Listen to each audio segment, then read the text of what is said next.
no livro de Mateus, capítulo 8.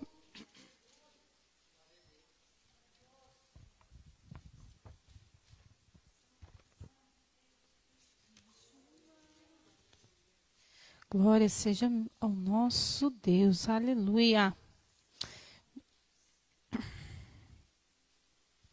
Mateus, capítulo 8.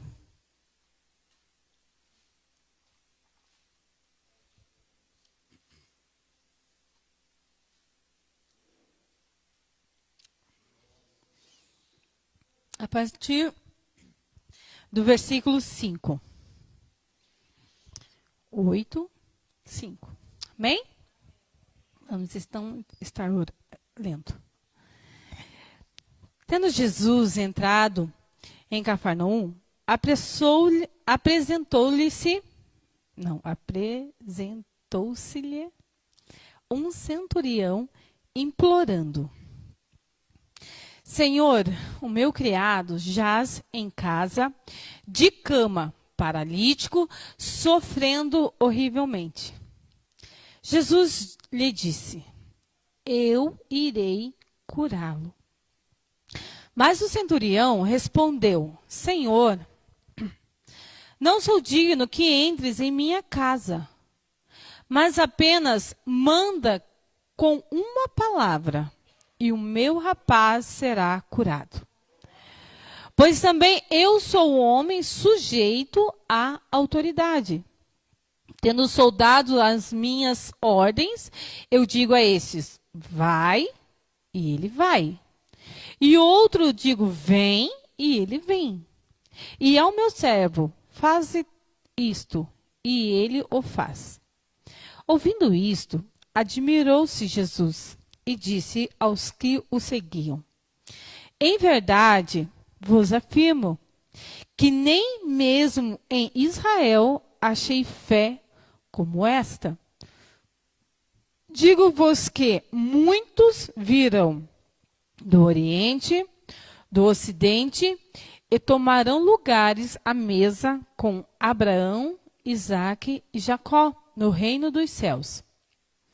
Ao passo que os filhos do reino serão lançados para fora, nas trevas, e ali haverá choro e ranger de dentes. Então Jesus disse-lhe ao centurião: vai-te e seja feito conforme a tua fé. E naquela mesma hora, o servo foi curado. Amém? Glória a Deus. Pode tomar assento, igreja. Aleluia.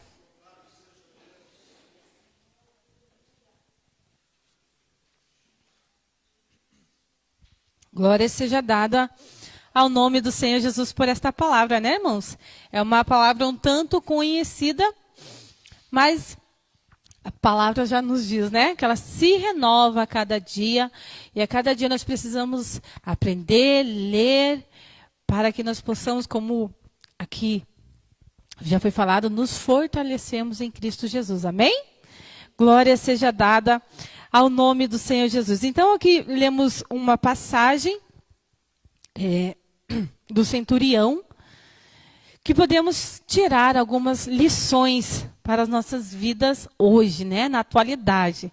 A Bíblia é mais atual, eu sempre falo, né? A Bíblia é mais atual do que o jornal que vai sair amanhã, porque ela sempre se renova, ela sempre tem novidade para nós sempre estarmos fundamentadas no Senhor Jesus. E aqui, então, nós vemos que Jesus já vinha vindo do monte, ele já vinha descendo ao monte, ele já tinha passado curando um leproso, ele estava se dirigindo a Cafarnaum, onde era a casa de Pedro, né, que logo mais ele faria um outro milagre, que é a cura da sogra de Pedro. E nesse trajeto, desse caminho do monte para a cidade de Cafarnaum, então, chegou-se a ele este centurião.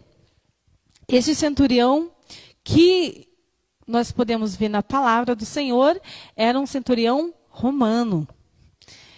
Ele não fazia parte do povo judeu, né? Do povo que até então é o povo da promessa. Ele não fazia parte desse povo. Pelo contrário, ele fazia parte do povo que muitas das vezes oprimiam os judeus naquela época.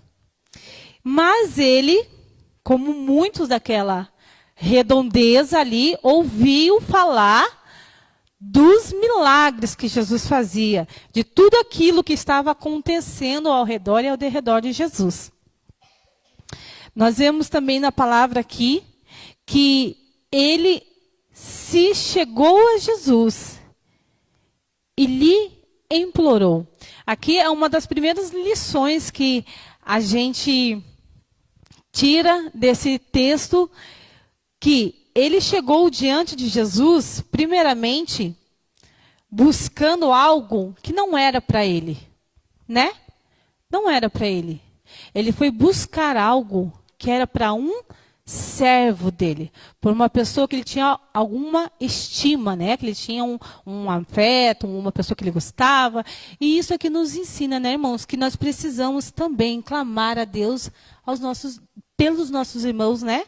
Como a gente vê hoje em dia, nós temos sim que abençoar a vida dos nossos irmãos em Cristo Jesus, a nossa família, daqueles que convivem no nosso meio, buscando a Jesus em oração por eles, né?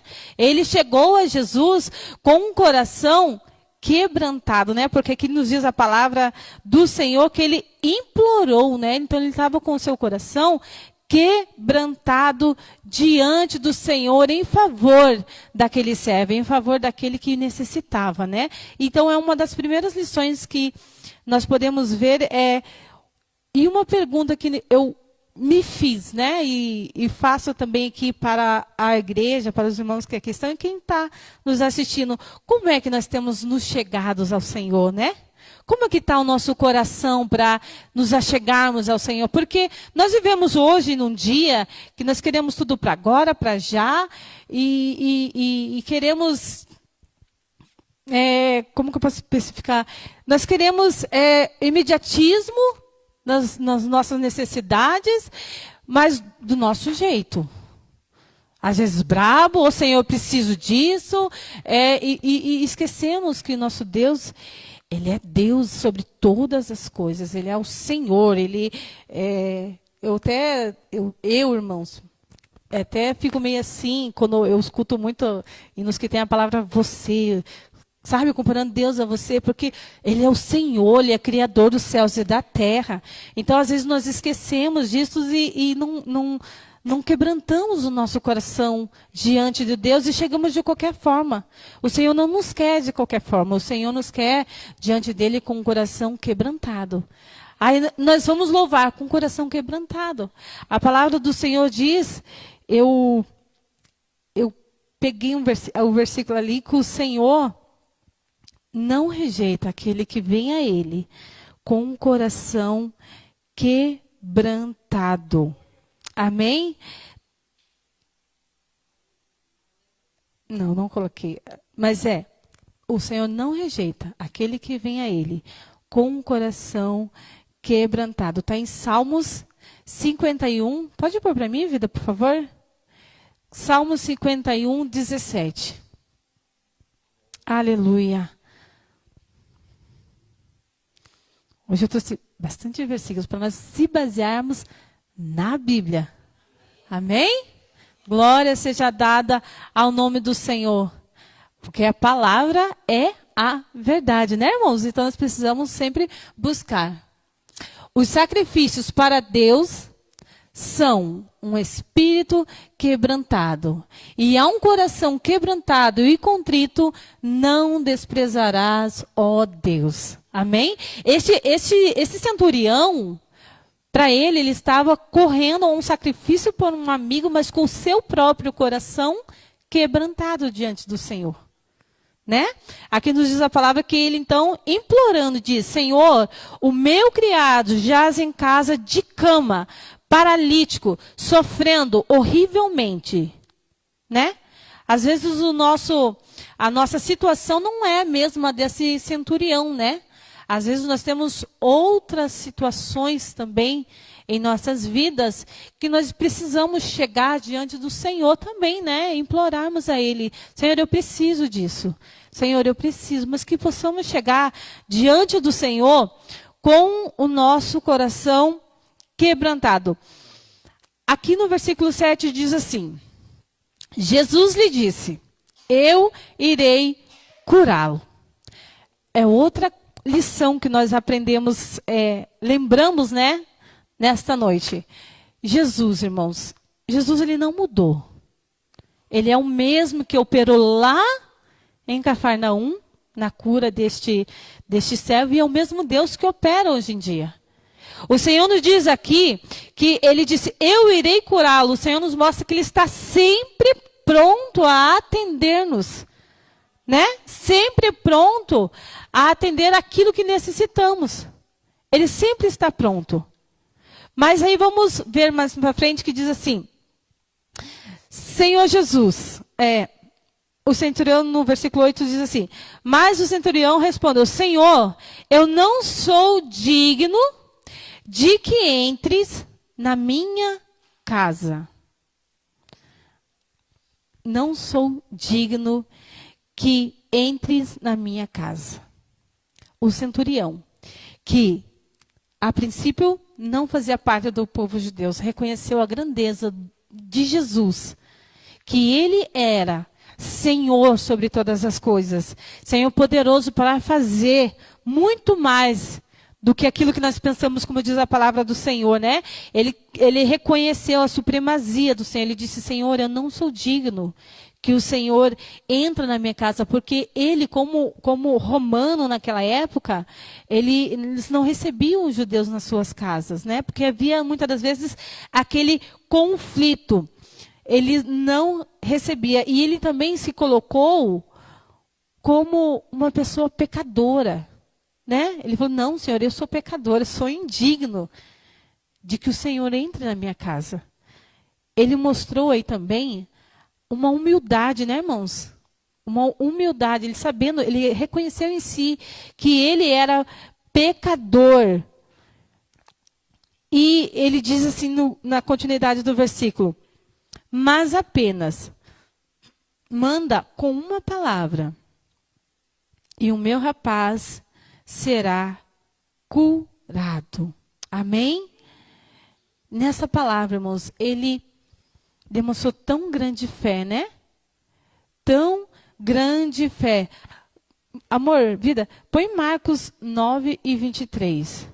A nossa fé também tem que estar firmada em Cristo Jesus. É Ele que tem poder de mudar todas as situações. Marcos, Jesus lhe disse: se tu podes crer, tudo é possível ao que crer. Ele usou a fé, ele creu, ele falou: não, Senhor, misericórdia, eu que sou pecador, jamais, não precisa, eu sou pecador, eu não... Mas se tu mandares uma palavra, eu creio que o meu servo será curado. Nós estamos também, irmãos, exercitando esta fé? Será que estamos exercitando esta fé de crer? Tudo é possível ao que crê. Nós temos crido no Senhor em todos os momentos das nossas vidas. Nós temos buscado a Ele em todos os momentos da nossa vida, exercitando esta fé sem medo, né? Sem dúvida, sem a incredulidade, né? Porque muitas das vezes nós fazemos que cremos, né? Infelizmente, muitas das vezes agimos assim, nós falamos: Senhor, eu preciso, mas se não temos o respaldo do Senhor naquele momento, agimos por nós mesmos. E não, quando colocamos nas mãos do Senhor, temos que confiar e crer que no momento certo, na hora certa, Deus vai agir em nosso favor. Precisamos exercitar a nossa fé. Vida, põe para mim também João 11:40. Precisamos exercitar essa fé em Cristo Jesus. E Jesus, que Ele é maravilhoso, quando eu assim, sou confrontada a crer, principalmente nos nos momentos, principalmente de enfermidades. Assim, enfermidades. Eu sou muito levada a essa passagem aqui, irmãos. Sabe? Eu acho essa passagem uma passagem incrível no momento de enfermidade. Que diz a palavra do Senhor assim, ó. Disse-lhe Jesus, não te hei dito que se creres, verás a glória de Deus? Amém? Porque nesse momento aqui, nesse momento que Jesus falou isso, era um momento onde não tinha, no visual humano, não tinha mais jeito. Não tinha mais jeito. Aqui era quando Lázaro morreu. Então todo mundo já velava ele, já tinha sido velado, já tinha sido enterrado, já tinha sido guardado lá. Mas ainda assim o Senhor falou, se creres, verás a glória de Deus. Daquela situação que você às vezes acha que acabou, não tem mais o que fazer. Mas se nós cremos, nós podemos ver a glória de Deus. A única coisa que nos faz não ver a glória de Deus é quando, infelizmente, damos lugar à dúvida e à incredulidade. Quando nós pegamos e não confiamos em Deus em todas as nossas áreas. Então, o Senhor nos diz nessa noite, se nós cremos, nós veremos a glória de Deus nas nossas vidas. E não nas nossas vidas, mas em todas as áreas, né, irmãos? Em todas as áreas, aqueles que nos rodeiam também, nós cremos que o Senhor é poderoso. Quantos milagres, né? O Senhor, olha, olhando aqui sim, o testemunho do irmão Oswaldo, é um dedo, irmãos. É um dedo. Mas com fé ele orou. E com fé, através da fé o Senhor age, entende? Então nós precisamos crer independente da situação. Ah, mas não tem mais jeito. Tem jeito sim. O irmão Pedro, o pastor Pedro sempre usa uma frase que eu acho muito interessante e muito bonita. Que o Senhor traz à existência aquilo que não existe. Para nos favorecer. Para favorecer a você que é filho do rei. Favorecer a você que é filho do Senhor, que pode todas as coisas. Então aqui o Senhor Jesus mesmo, ele no versículo 10 nos diz assim, que ouvindo isto, o próprio Jesus se admirou e disse aos que o seguiam, em verdade vos afirmo que nem mesmo em Israel achei tão grande fé como esta. Que nós possamos hoje, né, na nossa atualidade, eu posso dizer assim, a palavra surpreender o Senhor com a nossa fé, né, irmãos? Nós possamos surpreender o Senhor com a nossa fé, crer, não duvidar no nosso coração, né? Crendo que o Senhor, ele continua agindo, crer que o Senhor continua fazendo, operando milagres, operando maravilhas no nosso meio, em todas as áreas. Todas as coisas são possíveis a Deus, desde que nós cremos, desde que nós agimos com fé. Não porque Ele não pode, porque Ele quer que nós confiamos e cremos nele em todos os momentos. Com fé, veremos a glória de Deus. E aqui diz uma palavra, aqui no versículo 11. Que isso aqui era uma promessa já, né? A Esther falou a palavra promessa e me fez lembrar que isso aqui já era uma promessa, né, irmãos? Para nós que somos do Ocidente, né? Naquele tempo o Brasil nem havia ainda. Mas o Senhor já disse, ó, virão, né? Esse virão sou eu, sou você, somos a igreja de Cristo. Que Ele tem nos trazido. E aqui nos diz a palavra do Senhor que nós, filhos do Rei, que cremos nele, que confiamos, que exercitamos a nossa fé em Cristo Jesus, sentaremos à mesa com Abraão, Isaque e Jacó, no reino dos céus. Que glorioso, né, irmãos? Aguardamos este grande dia que o Senhor nos buscará, que o Senhor virá no regressar, né, no tocar da sua trombeta, buscar a sua igreja, mas que nós possamos permanecermos firmes nessa fé em Cristo Jesus. Porque também a palavra é bem certa para aqueles que não permanecem, né, irmãos? No versículo 12, nos diz que ao passo que os filhos do reino serão lançados para fora nas trevas, e ali haverá choro e ranger de dentes. Esse é para aqueles que não creram em Cristo Jesus, que não aceitaram o seu evangelho, que não colocam a sua fé em Cristo Jesus, né? Que nós não venhamos ser esses pegos de surpresa, né? Porque o arrebatamento será uma surpresa para muita gente. Então, que em todos os momentos, ao nos levantarmos da nossa cama, possamos ter um coração quebrantados na presença do Senhor, dizendo: Senhor, toma este dia em tuas mãos. Que eu possa estar neste dia com meu coração quebrantado a ti e saber que o Senhor está comigo em todos os momentos. Estou em dificuldade, estou em lutas, estou em provação, mas eu confio em ti. Eu agradeço a ti porque tu és rei, tu és Senhor, tu és o Deus que para ti nada é impossível. E tu estás comigo, podemos vencer todas as coisas, porque o Senhor está conosco. Através da sua graça, o Senhor tem nos chamado, tem nos comprado com seu sangue. Que nós possamos permanecer firmes na presença do Senhor. Amém, irmãos? Essa é a palavra que o Senhor colocou no meu coração. Espero que seja... que todos possam ter entendido, amém? Que Deus venha completar alguma coisa no coração dos irmãos, se caso preciso, né? Porque nós estamos num aprendizado e permanecemos firmes na presença do Senhor. Eu sei que a luta vem porque o inimigo, ele é astuto. Ele vem de todos os lados. Eu estava conversando ontem com a Maria e com a Dete aqui e com a Pâmela, né? Nós conversamos dizendo, nós muitas das vezes não vemos, né? Mas é uma batalha espiritual a todo momento ao nosso redor. O leão tentando nos tragar. É todos os momentos. Desde que nos levantamos e nos deitando, o inimigo está a todo momento traçando ciladas, traçando estratégias para nos derrubar. Mas maior é que está conosco. Então nós possamos ficar firmes na palavra do Senhor, na presença do Senhor. Porque Ele vem. E nas bodas do Cordeiro estaremos ceando com Cristo. Amém, irmãos?